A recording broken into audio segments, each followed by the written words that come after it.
دیکھیے یہ بڑی تعجب کن صورتحال ہے، جبکہ پرامن طریقے سے جو عزادار ہیں اور جو احتجاج کرنے والے ہیں وہ پہلے دن ہی سے ہی پرامن طریقے میں، کیونکہ ہمارا شیوا ہی پرامن طریقے میں احتجاج کرنے کا ہے۔ ہم کسی بھی صورت میں جو ہے تشدد کا ساتھ نہیں دیتے ہیں، بدامنی کے لیے ہم کبھی اس کا ساتھ نہیں دیتے ہیں۔ تو جس طرح سے لوگوں نے دکھایا بھی پہلے دن سے ہی، آپ ریکارڈز چیک کریں کہ کس طرح سے لال چوک کا آپ دیکھیے اتنا بڑا اجتماع ہوا، دسیوں ہزار لوگوں نے اس میں شرکت کی اور کس طرح سے وہ پرامن رہا۔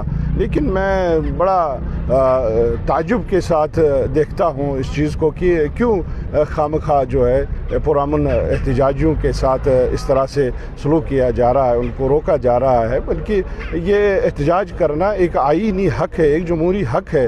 کہیں پہ بھی جو ہے بدامنی سے کسی نے احتجاج نہیں کیا۔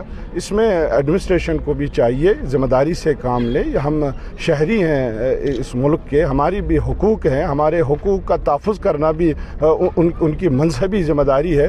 لہٰذا ان چیز سے باز آ کر جو ہے ہم اس وقت غم میں ہیں، ہم پر ایک مصیبت کا پہاڑ ٹوٹا ہے۔ رہبر معظم کی شہادت ایک چھوٹی بات نہیں ہے ہمارے لیے، اس سے بڑھ کر کوئی صدمہ ہمارے لیے ہو ہی نہیں سکتا ہے، اور اس صدمے میں یہ ایک پوری قوم ہے، اس کے ساتھ سمپیتھی کرنے کے بجائے یہ سلوک کیا جاتا ہے، تو اس کے لیے ہم مذمت کرتے ہیں۔